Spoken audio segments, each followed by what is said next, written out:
আপনাকে চান্স দিব, আপনার সাথে মানে ফান করব, কিন্তু আপনি যখন ফান করতে যাবেন তখনই ধরায় দিব। মাত্র চুল কেটে বাইর হয়েছে, রাস্তা পার হব, তখন এক মাইয়া আর কি গাড়ি নিয়ে যাইতেছে, তো আমাকে দেখে হাই দিতেছে।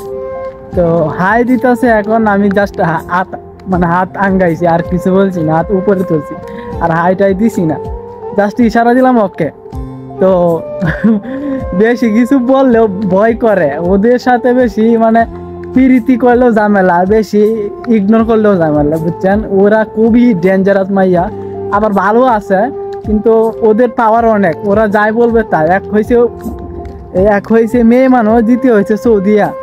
তো সৌদিদের মাইয়া খুবই ভয়ঙ্কর, তো খুবই সাবধানে থাকতে হয়, বুঝছেন? তো এইটাই, ওরা দুষ করলেও ওরা আপনাকে একটা বিপদে মধ্যে ফালাইবে, আপনাকে চান্স দিব, আপনার সাথে মানে ফান করব, কিন্তু আপনি যখন ফান করতে যাবেন তখনই ধরায় দিব, বুঝছেন? পুলিশকে কল দিয়া ধরায় দিব, আর নয় সৌদিদের ডাক দিব। আর ওদের সাথে কি আপনি পারবেন? আপনি হয়েছেন আজনবী, আপনি বাসা দিয়েও পারবেন না, আপনি হয়েছেন বিদেশি মানুষ, তো ওরা হয়েছে সৌদি, তাই ভয় লাগে, বুঝছেন? তো আমি জাস্ট ওকে দিছি, এইটাই, বুঝছেন? তো মূল কথা হয়েছে ভয় করে ওদের সাথে বেশি পাঙ্গা নেওয়া যায় না, ওই ভয়ঙ্কর, ওদের পাওয়ার অনেক বেশি, এইটাই।